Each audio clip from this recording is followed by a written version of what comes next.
Let's go. All right, a slight delay, but we got this thing up and running. Let's get it off the runway, shall we? What up, what's happening? Welcome in to a DNVR Nuggets Winners Lounge.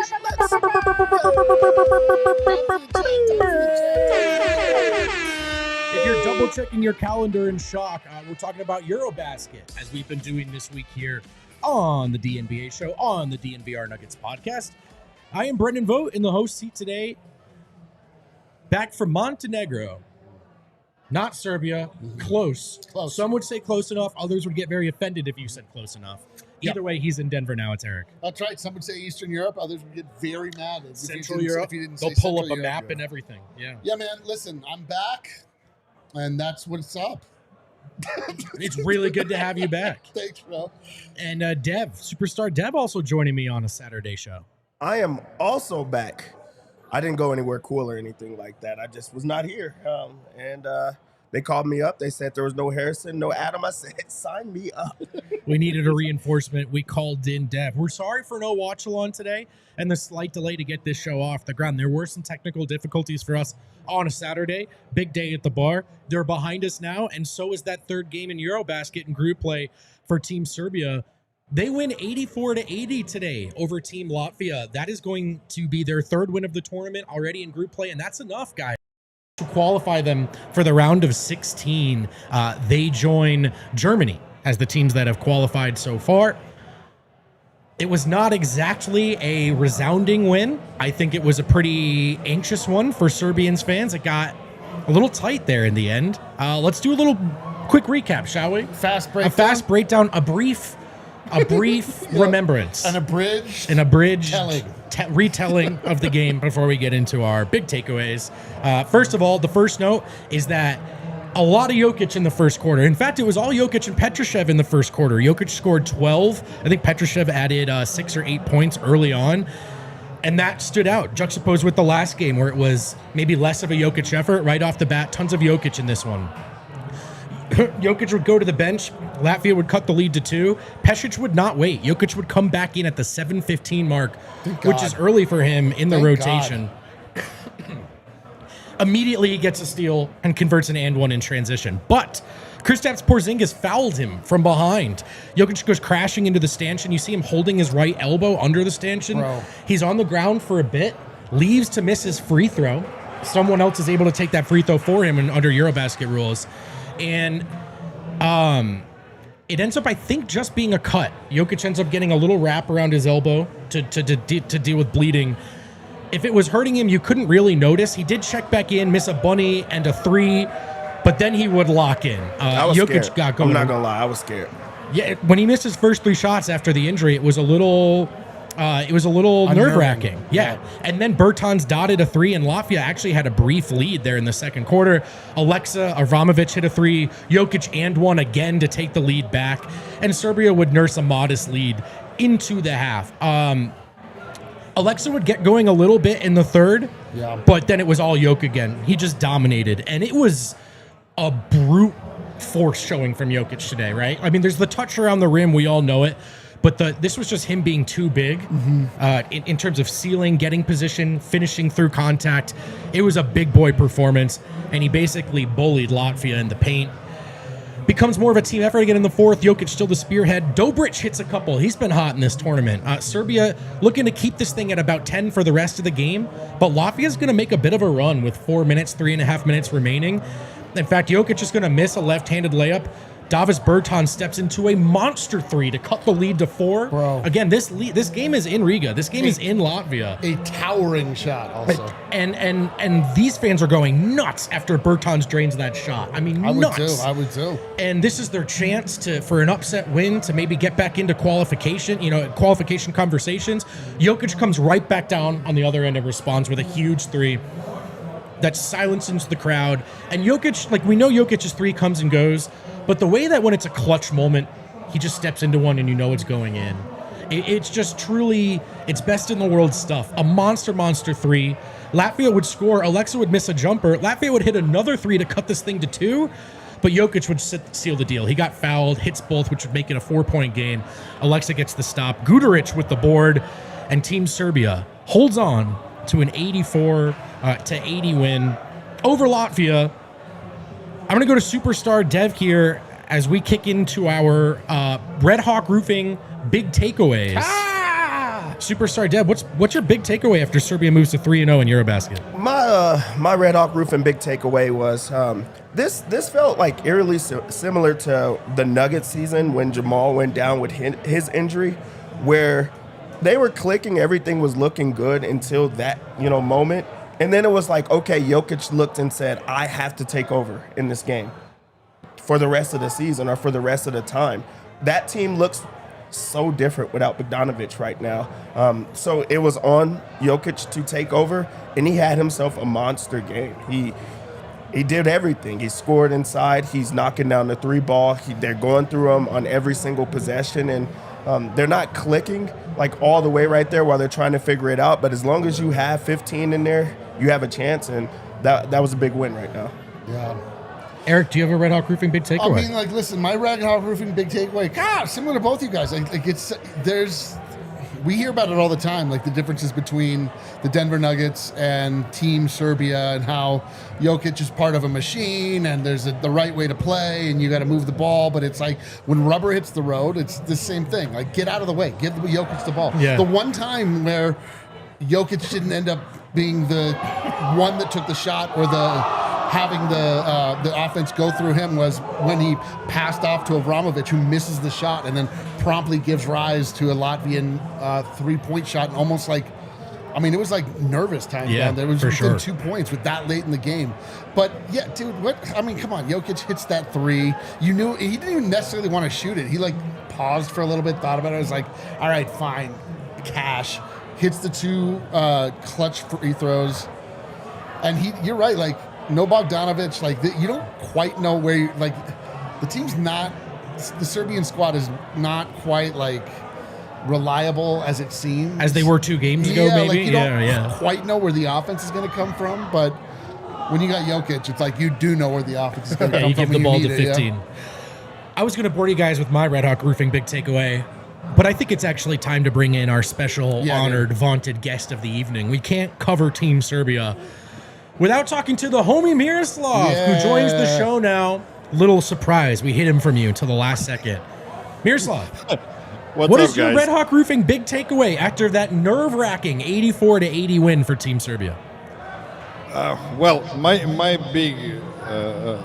Red Hawk Roofing big takeaway from this game is that iron sharpens iron, and I think just like the last game yesterday against against Portugal, Serbia needed another tough game to play against Latvia today. And yes, I do agree with Dev that not having Bogdanovic changed a lot of things for Team Serbia today.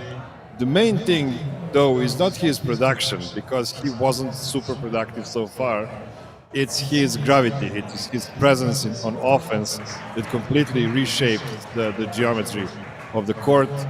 And one guy that didn't have the fruits of having Bogdanovic next to him in the starting 5 was Nikola Jokic, who had his first bad game of the summer, and you could have seen clearly how not having as much space as he used to have before affected his effectiveness and his efficiency. So yeah, my biggest takeaway really is not having a big game from Nikola Jokic, but Team Serbia still being able to win against home team Latvia, thanks to the huge, enormous game from Nikola Jokic. Yeah, I mean, when we last spoke, we talked about Jovic as a guy who can step up in Bogdanovic's absence. I think through 2 games outside of Jokic, he'd been the best player for Team Serbia. today, Miroslav, as you were just talking about, 1 point, 0 of 3 from the floor in 28 minutes. Is it just an aberration and they survived it? Are you concerned about it?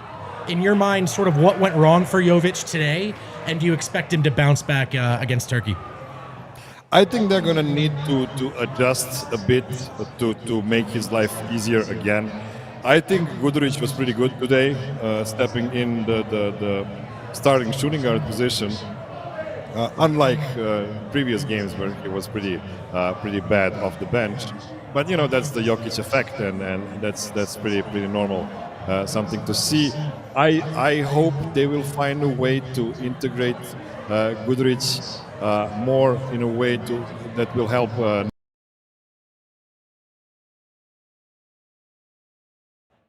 We are waiting for the updates on the Bogdan Bogdanovic's injury.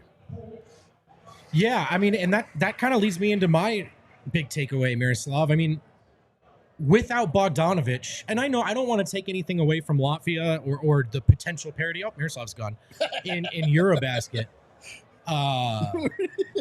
But as they move further away from that Game 1 performance where they nearly set the EuroBasket record for assists as a team, fell just one shy, I believe, to last game which looked a little bit jankier, to this game which was Jokic, please save us. So without Bogdanovic, do you think they're going to need to increasingly lean on Jokic? Like, were they going to be able to tap into what they had in that first game? Or are they going to need to be a Jokic kind of save us team going forward? It's going to depend a lot on who the opponent is. Their next game in 2 days in Czech Republic. And Czech Republic is one of the worst teams on this tournament so far. So I don't think they're going to need to play Joker, 32 minutes again. But on the other side, Nikola Milutinov has to step up. He had a horrible game today. He played only 8 minutes, and the only stat he recorded were 4 personal fouls. He had an incredibly bad game for his standards, and Team Serbia really needs to rely on him more in those non-Jokic minutes, because if they cannot, Nikola will just have to play, Nuggets level minutes in a game that is like 45 minutes shorter than an NBA game, which means that the compressed fatigue generating is way higher than in the NBA. I mean, what's going on with Milutinov? Is this just poor performance, just the way it's bouncing off the rim? I mean, are you seeing... He looks a little washed. Yeah, is he over the hill? Are these matchup issues? Like, what do you think has contributed to, I think, a subpar start to this tournament for him? It's really hard because we don't get as many injury reports in Europe like we do in the NBA. Because Nikola Milutinov is a guy who struggled with a lot of injuries throughout his career. So I cannot be sure if he is 100% ready physically to play. So that might be the reason of his washness of sorts. But yeah, I do agree. He was a bit better in some prep games before the tournament, but we didn't see a lot from him so far in this tournament, which is pretty worrying because as we spoke on yesterday's show about Jonas Valanciunas on the Nuggets, if Jonas would not show up at all for the Nuggets next season, that would be a big problem for the Nuggets. So it's pretty similar with Milutinov and Team Serbia here, because you don't want Nikola to play, 35 minutes like Luka did today, for instance. Luka played for 35 minutes and lost. So yeah, those are the things you want to avoid, at least early in the tournament. I've got some more questions for you about this squad, including revisiting a Pesic decision from the last game from yesterday. I want to talk to these guys about the others that did or did not impress them. But first, let's hear from our sponsors that make this show possible. Those were our Red Hawk Roofing big takeaways. Here's a Red Hawk Roofing ad read. How about that? Denver's best roofers are on DNVR's team. Go with the pros at Red Hawk Roofing. Get your roof checked once a year. It's preventative medicine for the home you pour your life into. Make sure you're covered with Red Hawk Roofing. There's no project too small for those guys. It could start small, that relationship, just a routine checkup, a small patch up. Then you develop that trust. Then you realize you're dealing with the best roofers in the business.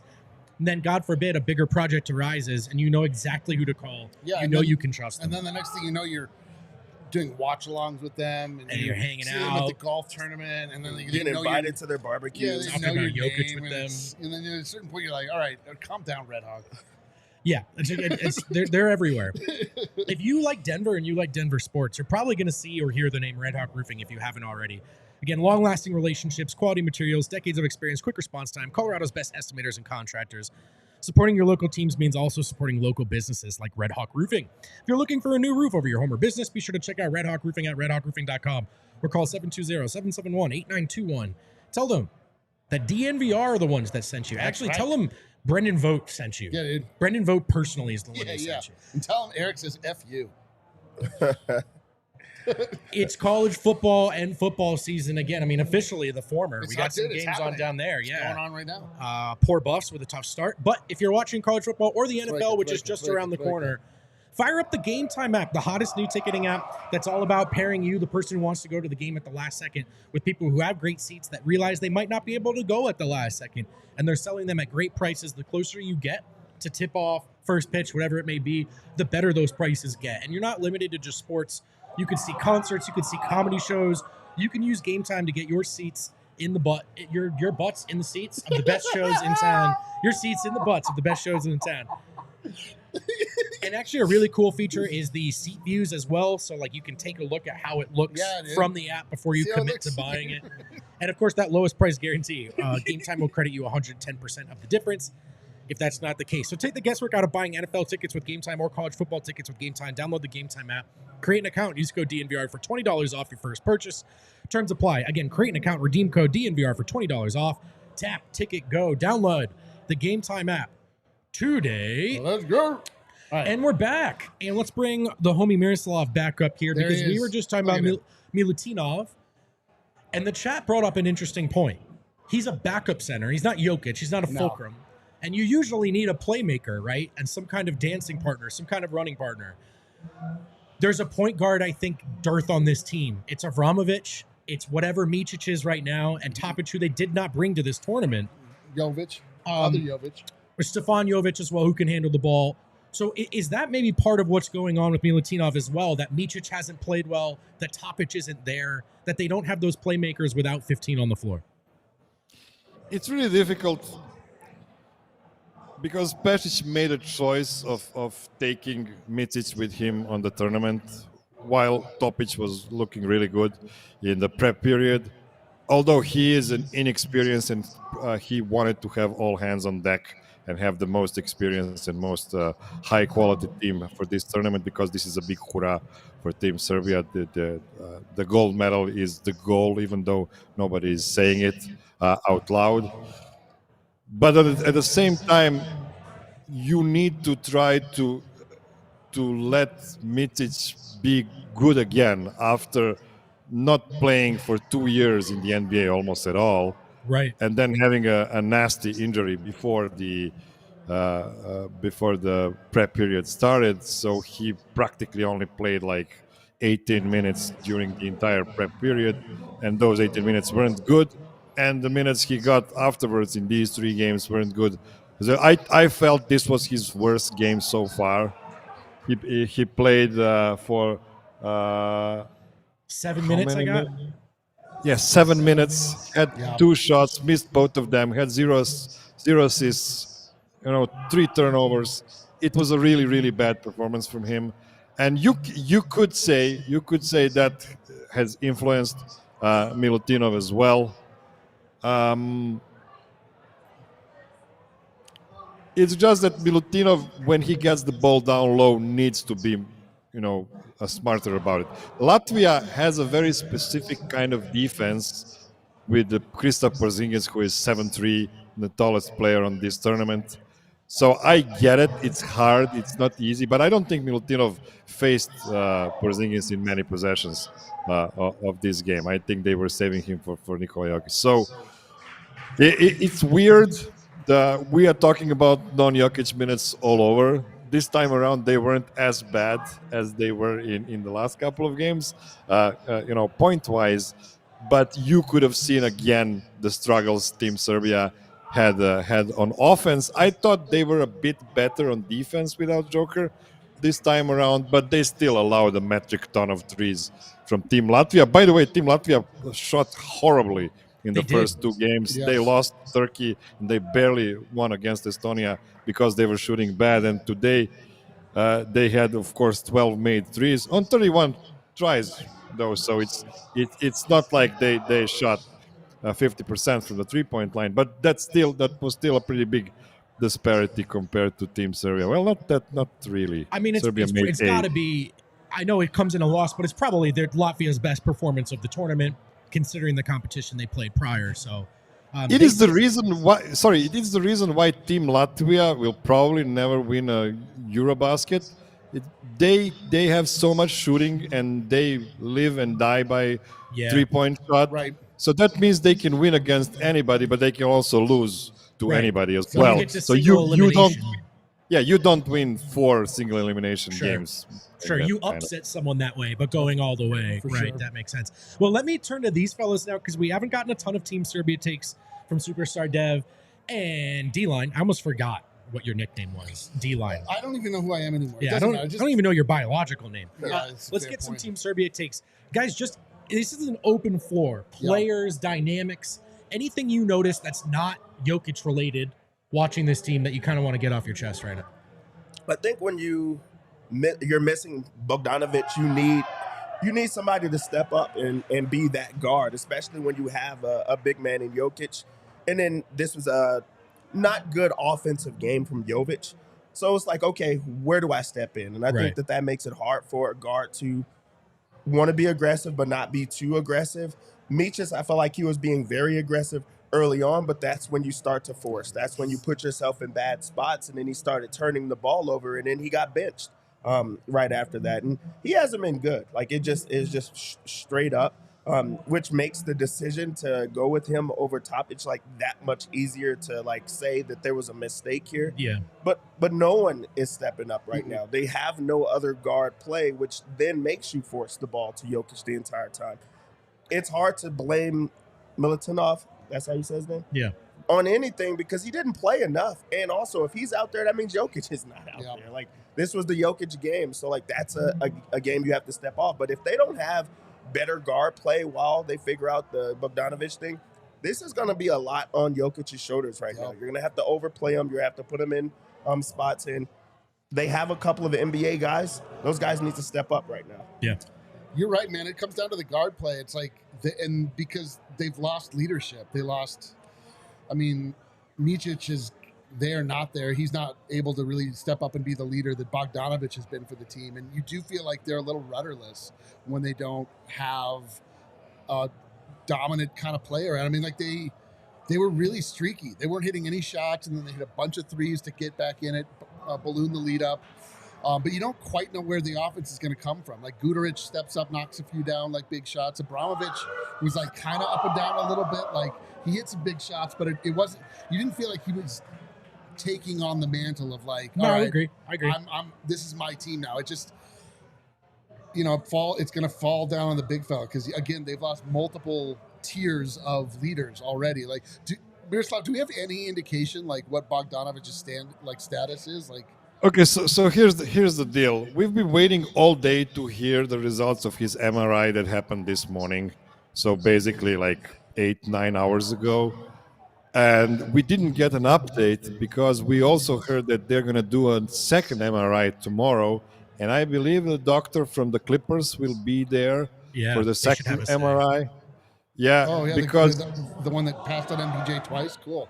I honestly think that is a kind of a good sign, because if it was really bad, I don't think they would be calling, Clippers doctor. They would probably just say, yeah, Bogdan is finished for the tournament. That's probably a question of, are we playing through this or not? And then you get to have a say in that, obviously. By the way, I'm curious. Oh, go ahead. Yeah, I just guess that they want to consult the Clippers doctor because there's insurance involved. Teams having NBA players have to pay pretty hefty insurance policies, whatever premiums you have for the players playing at the FIBA tournaments. And I'm guessing if they would be letting Bogdan continue playing, they would probably increase the insurance premium in this situation. So we will see what's going to happen there. Team Serbia is hoping to get Bogdan back, but we will see. You know how tender the hamstrings are, and we as Nuggets fans have so much history with hamstrings. We tend to understand. So who do you feel like steps up that in that absence? If he is out, like, are you? I mean, I'm concerned about how they kind of initiate things, who they look to. Well, one guy who started today, Miroslav, in his place was Marko Guduric, who we talked about as not playing well in those first 2 games. I thought he was a lot better today, Miroslav. He was incredible. What do you think? Yeah, he was. Marko Guduric was fine today. I didn't have a lot of "oh my God, Marko, what are you doing?" moments today. Right. So that felt good. It will remind us, unfortunately, to the 2022 EuroBasket. That's the last tournament we had Joker, and we didn't have Bogdanovic on the squad, and we remember what happened there. So, it's not going to be easy to fill in Bogdan's shoes. But on the other hand, you still have the best player in the world, who is, I believe, way better than what he was 3 years ago. So I think we still have reasons for optimism, even if Bogdan is not returning to the team. Yes, Marko Guduric is a guy who stepped in. I also think that Vanja Marinkovic is able to step in. Problem with Vanja is he's mostly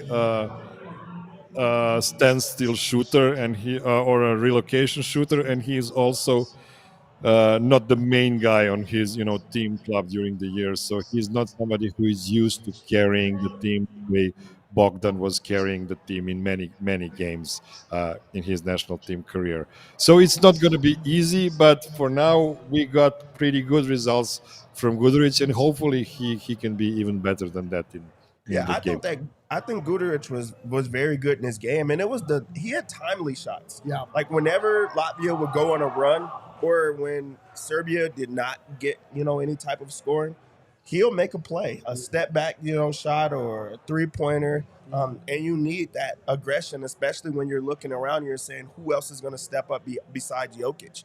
Jokic is used a lot different on Serbia than he is with he doesn't have ball handling duties. He doesn't have the ball in his hands and like at the top of the key. A lot of it is either you're going to get it on the post or you're going to set a screen. Either you could pop with that screen or they're going to make that extra pass for him on the block.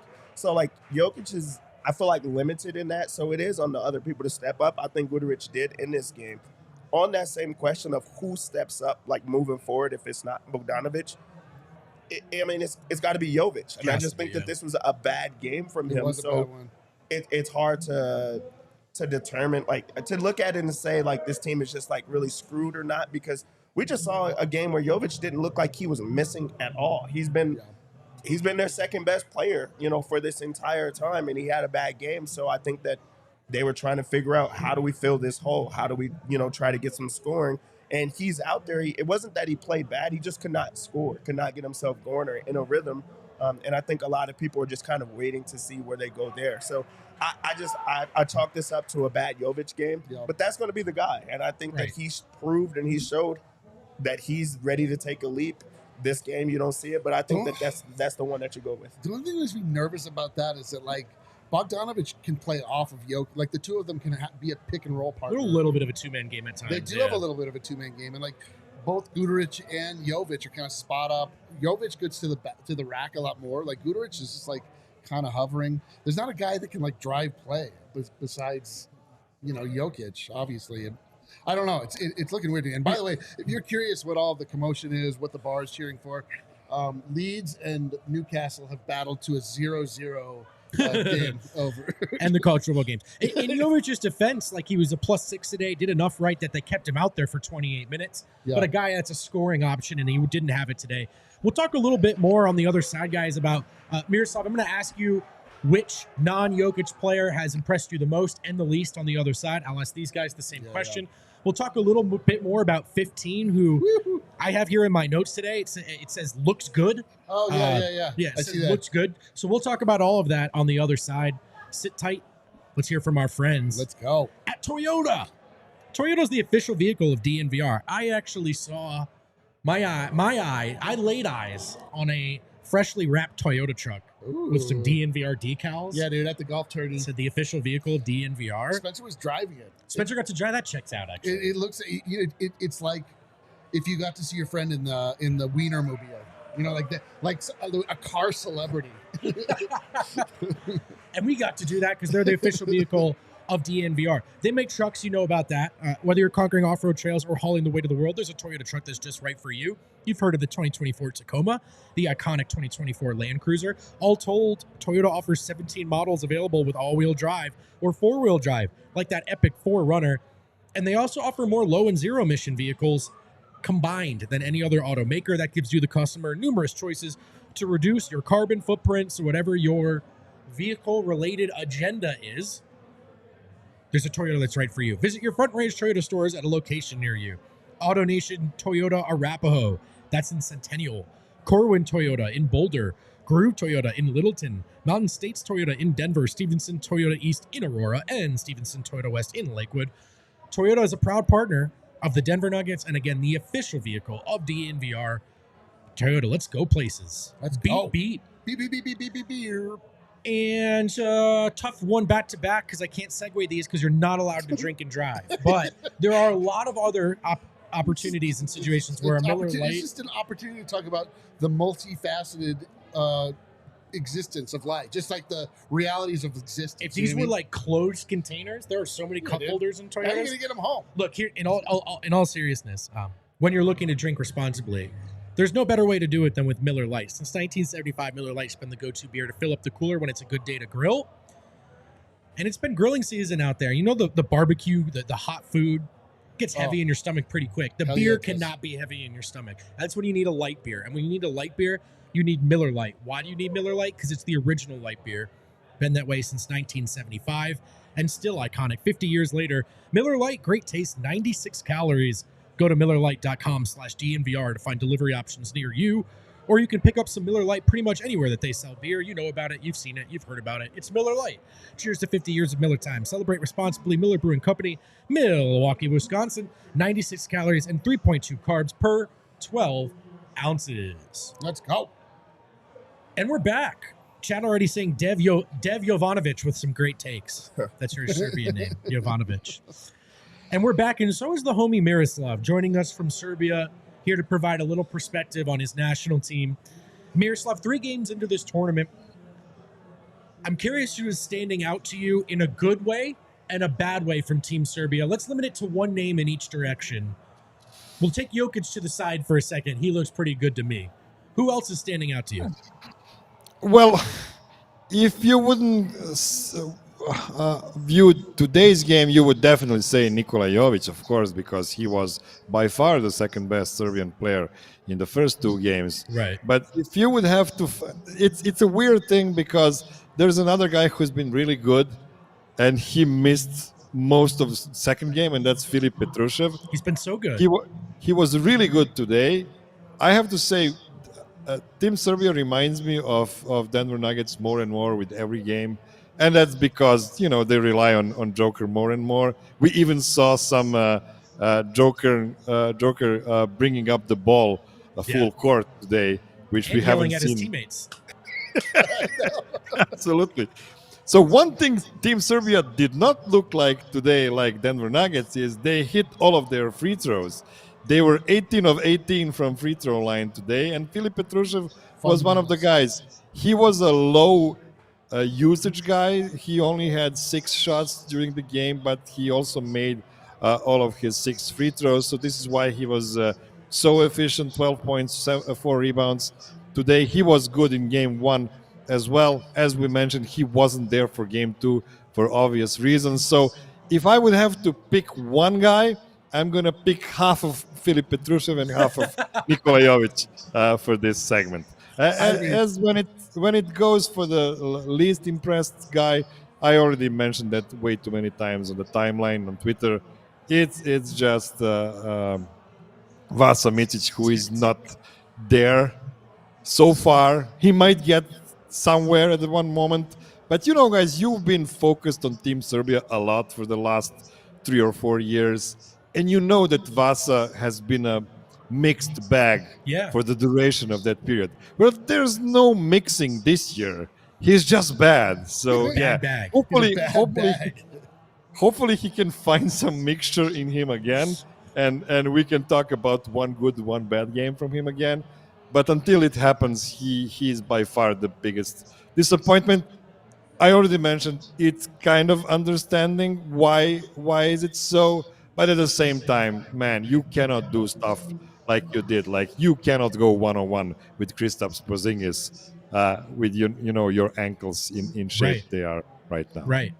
Hey, I'm curious what you guys have seen from Micic, you two. I mean, I think he's probably everyone's answer to this question. And part of it is because Micic is in this weird space where I think 4 years ago, who he was, that sets the expectations higher than a lot of these guys. But to Miroslav's point, he's been hurt. He's been playing in the NBA where he hasn't really been playing. And I think, Dev, he's a visibly frustrated player out there. Like, I think Micic knows he's not playing well, and he's looking to figure it out. Yeah, I mean, this is fresh. But of course, like his morale is down right now. He's not being supportive right now. He's being benched. And that was a decision. Like, they really need good guard play right now, and their best guard is not on the team, for one, and it was because of this decision. So you want him to get back into a rhythm. You want him to get back into a groove and start playing like that player. And the thing is, he needs to understand it doesn't come from him scoring the basketball every single time or trying to make the splash play. You have Nikola Jokic, pass the ball to him down low, get out of the way, be ready for a set shot. Don't go out of your way to try to make this insane pass and try to be who you once were, especially if you're working your way back into it. They're going to need him to play a lot better. Yeah. Like, he's only playing 8 minutes. They can't bench him for the entire time. So it's important for him to get out of this funk and to play well. But it's about him taking a deep look of what does that look like. It's going to look a lot different. He hasn't been that player in 3 years now. I know. So, like, you just want him to be better. I'm not a person that's just against Vasa, but what he's bringing to the team right now, it's not there. It's true. I mean, like, we've now, as you point out, Miroslav, like, we've been way more locked into Team Serbia over the past 3 or so years, and I don't feel like I've ever seen a performance from Vasa Micic that I've been impressed by, like, ever. I just feel like it's just like, we know he was the MVP of the Adriatic League, same as Nikola Jokic. So in some ways in your mind, you're like, oh, wow, he's as good as Nikola Jokic, or at least was. EuroLeague, actually. Twice. Yeah. EuroLeague, yeah. EuroLeague, like right. a big So deal. you're like, oh, wow, MVP. So that should already put him into a position where you're at least impressed by him. But yeah, I mean, he's just like a guy out there. He had a couple good ball handling moves, like where he still displayed a little quickness, went behind his back, and a guy, went in for a steal, and he was nimble in that way, as sort of a one-off thing. But that was the only, like, even a little bit of flash that it looked like he was even involved. Yeah, so, but when you lose the athletic parts of your game, because he's going through his injury right now, and they have not had good guard play, even though he's being benched, he should still be involved. He should still be coaching from the sideline. He should be pulling, the guards over to the side, like, to just still be involved. I was going to ask, Miroslav, we didn't have sound when we were watching. So when they at a certain point put the camera on him, and he was sitting back behind the bench, almost like he was riding a bike, or he was... I think he was riding the bike, actually.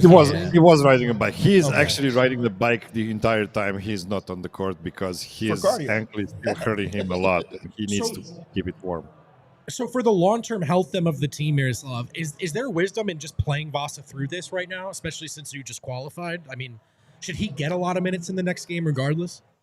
I do think he should get a lot of minutes in 2 days against Czech Republic, because that is not an opponent that can, endanger Team Serbia's seeding at the end, because you want that number 1 seed in the group, because in the other group 2, you already have I believe, is it Team Germany in group B? Well, yeah, it's Team Germany. So you want to avoid Team Germany for as long as you can in the standings. They need to give him more minutes. against Czech Republic. But if he's not good against Czech Republic, I would cut his minutes down for the game versus Turkey, which is the last game Who of would you give them of to? the group stage. Who would you give those minutes to? Would you go to Stefanovic? I mean, would you go to Avramovic? Alex Avramovic already played for 31 minutes today. Right. And I thought he was pretty good. He wasn't perfect, but it's really difficult to guard all the Latvian outside shooters with the way Serbia is playing defense. Serbia is crowding the paint all the time and conceding corner threes on purpose because they feel there's not a lot of teams that's going to exploit that too hard. On the other hand, we saw Team Germany today scoring 19 threes, EuroBasket record of all time. I'm sweating a little bit. I don't know about that decision, so it's not gonna. By the way, Andy Obst, he made 12 threes already in 3 games. He is something like 12 of 17 on the tournament so far. He's like 71%, which is insanity. I'm telling you guys, Andy Obst is the greatest shooter in the world. Forget Steph Curry. This guy is incredible. It's a scorching hot take that I will shoot down immediately, but he is an incredible shooter. All jokes aside, he really, truly is. And I am a little nervous about Team Germany. It's wild how we were talking about how, obviously analytics have, in many people's eyes, ruined the NBA because they're so heavily reliant on the 3-shot. Like EuroBasket in FIBA is so heavy on that 3-point shot. It's analytics. If I can add a little tidbit there, actually NBA is late to the party here. I know. Because Eastern Europe, and I'm talking about real Eastern Europe, like not Serbia, but guys in Latvia. When does it start, by the way, in your mind? It's Turkey? It's after, so it's basically Ukraine and farther than Ukraine. Okay. Because guys don't know how big Ukraine is. Like, Ukraine is the biggest European country. We of don't them know. all. It's not changing Germany. every day, It's not isn't it? France. It's Ukraine. So it's basically just Ukraine, Belarus, Russia, and possibly Latvia, Lithuania, and Estonia. I have to check the map to be completely sure of that. Really quick, I want to shout out a Colorado native in Europe who just signed up to become a YouTube supporter of our channel. We appreciate you. Thanks for hanging out. Dubs in the chat. Okay, Welcome. so I do want to talk about the outlook at large and elimination games, not to get too far ahead of ourselves, but Serbia did qualify. Before we do that, should we spend a little time talking about our boy? I know. Jokic? I don't want to talk about Guduric anymore. I want to talk about Jokic. But I mean, specifically, he looks like a battering ram. Dude. Do you know what I mean? Like today I know it's always his touch is always a big part of it, but today it was just you're too small, like an older brother with his like younger brothers in the basement. It's the wildest thing. Like Jokic arrived to us. When he came to the Denver Nuggets, he was undersized. He was an undersized player. Super skinny. He got pushed around. It was like maybe he's a 4. Yeah, what are you supposed to do? And like his body is still growing. Like his chest is getting more and more barrel-like. He's becoming like more and more stout.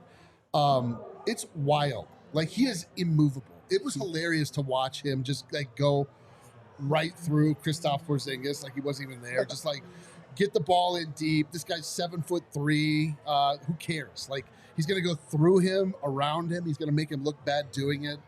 The combination of sheer battering ram force with the best touch of any player I've ever seen. It's like, what do you do? What do you do? That 3, he's clutch as hell. Like, what are we doing? I mean, Dev, that last season, he did not win MVP. That last season we just watched together.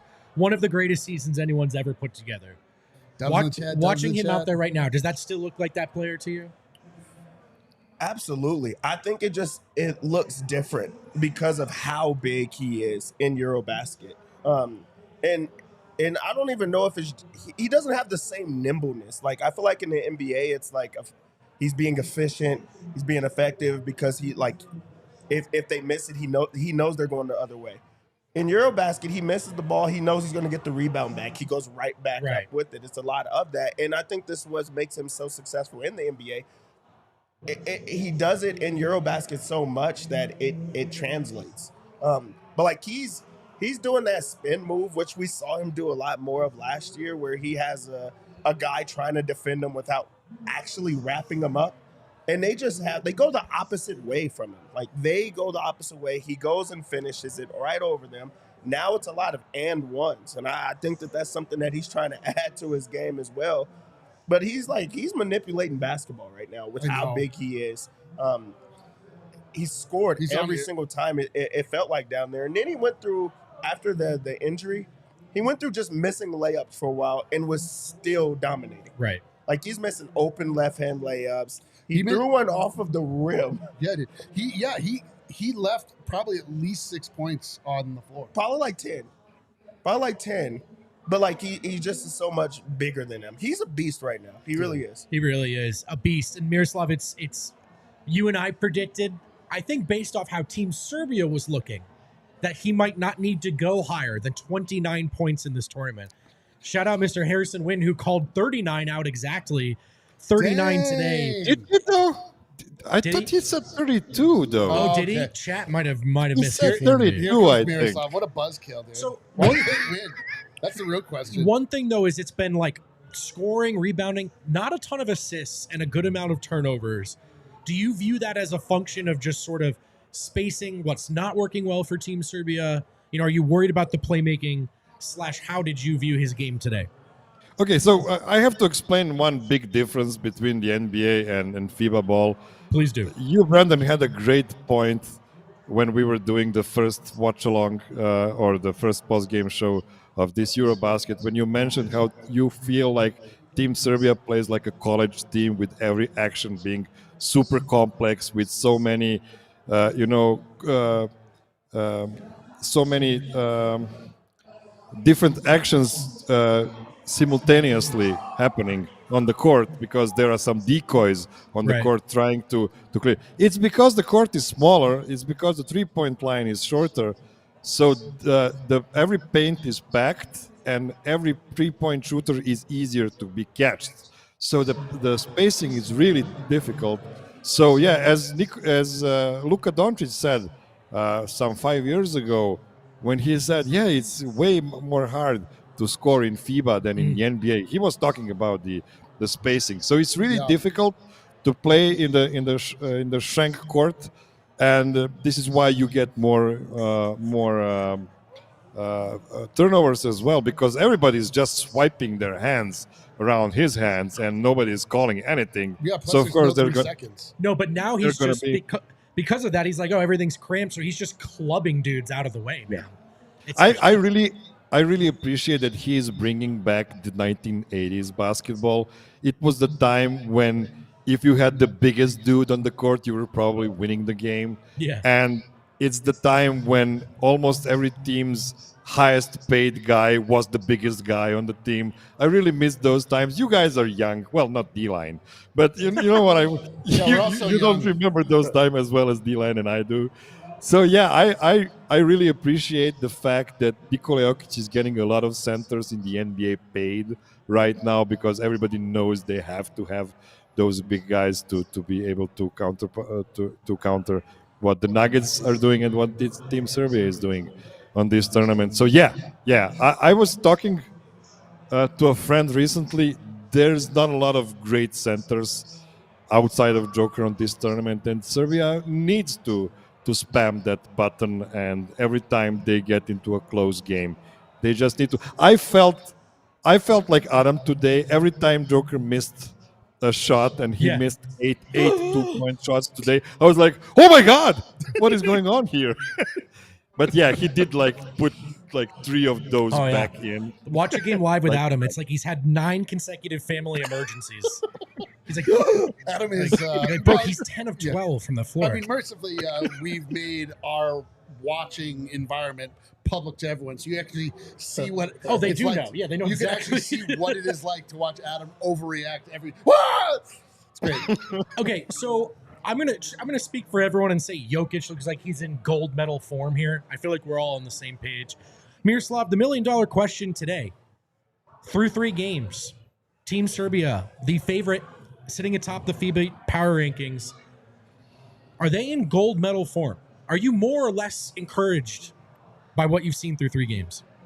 They're not in the gold medal form yet, but luckily they have 2 more tune-up games basically left in the group to try to get further to the gold medal form. There's another team I feel is really in a gold medal form or close to it, and that's Team Germany. Definitely. Who really impressed me. They kicked Lithuania's ass today. Sorry, Kale, write the report if you need. Team France is also looking pretty good. I don't trust them because they're very, very young. Yeah. They rely on a lot of young guys on that team. And there's this team Finland who all of a sudden might be 3-0 while we are speaking. I have to check the live scores right now. So, yeah, those are the teams that look the best so far. There's also Team Greece there as well that shouldn't be looked down on for sure. But other than that, I don't think there's a lot more teams that can go all the way. But we're probably going to get some weird teams in the top 8 stage per usual because of the dumb rule that there's like a top 16 and then top 8 stage. There are going to be some real derbies in the top 16 stage, which is not good for basketball, but it is what it is. Yeah. There you have it. Serbia, I wouldn't say it's they're still in that conversation. Yeah, Obviously, one of the 2 teams to have advanced. Finland is up, by the way, 63-47 on Montenegro in the third. That's probably going to be a win for those Finnish boys. Let's go around the association, also known as around the globe. Around the world. Around the Europe. Yeah. Around the continent. Yeah, we actually have an ATC, but somewhere around the continent. Germany, as Miroslav mentioned today, set a record at EuroBasket with team-made threes. How many? It was 19. They shot 54.3%. Good. They shot they made 19 They threes? made 19 threes. They shot 54.3% from 3 in the win, which is just absolutely ridiculous. Miroslav talked about Obst. He was 5 of 7 from 3. Good night, Irene. Good night, Lithuania. Our guy, Jonas Valanciunas, was a minus 15, but he did finish with 14 points on 5 of 8 shooting. Minus 15? As Lithuania falls. Yeah, I mean, to be fair, they lost the game by 19, so it's not exactly. Wasn't the worst number. Where did he stack up? I think that was like the third worst. I mean, fourth worst. Oh, okay. So but he did have 14 points on 5 of 8 shooting. All right. Fine. A lot of games were played today, guys, at EuroBasket. Estonia grabs a win over Czech Republic. Italy is going to beat Georgia. Sorry, Dave DeFore. Belgium with a win over Israel. Sweden's going to get a big win over Great Britain, which is really just here to get some cardio in and take some pictures. Dude, Great Britain. Britain Poor Great Britain, squad. Man. Poor guys. Poor guys. And honestly, thanks for showing up. Like, you know what I mean? But dude, I'm trying to imagine what it looks like to watch a Great Britain. That's just a bunch of me's, right? A bunch of D-lines, a bunch of squatty guys with soft teeth trying to dunk the ball. It's bad times. Miroslav mentioned France, and if you're not following the tournament closely, the French are without their 2 big men. And so no Gobert or Wemby at this tournament. They do have Risache, Maladon, Akobo, they're all big Yabu, guys, man. And they had a nice win today over Luka Doncic and Slovenia, an 8-point win for Team France. And quickly, Miroslav, do you why is suddenly France the tallest nation in the world? Why does France have like nothing but giant players like coming into their system? What the hell? Good too. They have a large player base. They have been working on basketball very seriously for a long time now, and it's not a big surprise. They have so many basketball prospects out there. Sure, they have great genetics, which is really important. I wouldn't say they are the tallest nation coming Really? to every tournament. Yeah, Well, I would still say that's Serbia. I mean, And, Serbia's like, like probably the aggregate, but then they keep I mean, pumping out like 7 foot for plus France, dudes. though, I mean, there's the colonialism and the immigration. I know, angle but as like, well, what is it about like that is all happening there in France specifically? I'm just curious. I'll let you think. I'll listen offline. I'll take my. I mean, yeah, I think colonialism and immigration are a big big part of But why French's. France? Almost all of Western Europe has colonialism. Well, I mean, that's what I'm saying. Like, I get your question. France is this. They're big. They have resources. It's a big country, so I think they have all these factors. It's kind of. By the way, Germany too. Germany is also a big country. They also have a great player pool right now, so it's not a big surprise we are seeing the uprise of Germany as well. It's interesting to see that countries like Germany, like France, like Italy, like Spain, who are all big economies, are also really good at basketball right now. It's not a coincidence. You need to invest in basketball a lot to get fruits back. By the way, we're going to see if we can bring it up. Vote's going to send this to Dion. The other day, somebody tweeted out an image of Bo Cruz, a.k.a. Juancho Hernan Gomez, and the hairstyle that he has cultivated while, I guess, playing for Greece and representing Spain. I don't feel, nothing about it makes me feel good. He's fallen off the course. I'm so glad that Big Val is not going to Greece and playing for Panathinaikos if this is what we can expect from their players. I mean, do you know what I'm talking about, Miroslav? D-Line, I urge you to watch some Team Georgia games because I want you to concentrate on Goga Bitadze's hairstyle. I need your report on Goga Bitadze's hair. Because if you were, disappointed by to hear your review of Goga's hairline. Yeah, well, it's bad. It's a bad situation. He's as Vote said earlier on when we were looking at it downstairs. It looks like he has too much confidence. Yeah, I think you can become too self-aware as an attractive guy, and then you try hairstyles like this. I did send it to you, Dion. No worries if you can't get it. And then, by the way, just to round out our ATA, Luka Doncic also had 39 points today. He did so much of his work at the free throw line. 19 of 20 from the free throw line for Luka. Bit of a gamesman, that Luka Doncic. Is Slovenia going to be able to be in the round? Like, I feel like they lose every game. Yeah, do you know what their record is, Miroslav, Slovenia? I believe they're 0-2 right now. Yeah, they lost all the quickly. Yeah. Yeah, because their group is still starting to play. Where is it? Yeah, they're 0-2. They still have some chances to get to the top 16 phase, but it's not going to be easy. Team Slovenia is not very good. I'm not sure if we talked about it already on the shows, but they have Luka Doncic, who is an NBA superstar. They have 1 EuroLeague players, and then they have 10 guys who are not even in the EuroLeague. So it's really difficult to squeeze more wins from that roster. Luka. And by the way, about the 20 free throws for Luka, that's actually the result. I didn't watch the whole game, but I did watch parts of it.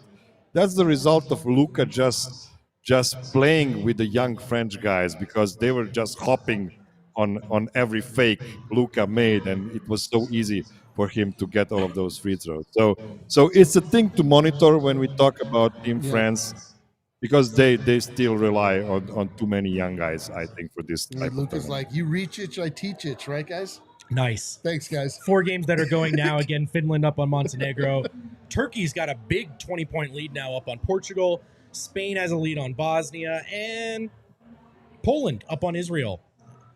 Miroslav, thank you so much for joining us today, man, as we were able to recap another fun win for Team Serbia. I would say this was like the first truly fun win. This one was in question, and we actually got to see our boy step up and be our boy. A fun one and a qualifying win for Team Serbia, which one way or another will advance out of this group as expected. Let's go, dude. And we'll see. It's a good day to be a Serbian. Oh, before I go, in exactly an hour, there's going to be a Serbian corner on this same radio wing. What are you going to talk about? It's going to be a way better show than this one. So everybody just come back now. If you want to hear more Miroslav and less of us, that's your show. Make sure you tune in. We'll get out of here with a super chat from Eva Hathaway. First time at the bar for a mom's day out and first time watching Team Serbia. Hell yeah. Awesome to meet you guys. Thank you for your hospitality. Eva, thank you so much for coming. We appreciate you meeting you. I love nothing better. We had some real sickos in the bar today watching me stream the game off of my phone, just wade through any number of technical difficulties. But just at the end of the day, we have an opportunity to just reflect on how dope it is to have now a fully international community of people that are sick in the head and want to follow the teachings and the path and the truth of Nikola Jokic, and how it's all brought us together. It's a beautiful thing, is it not?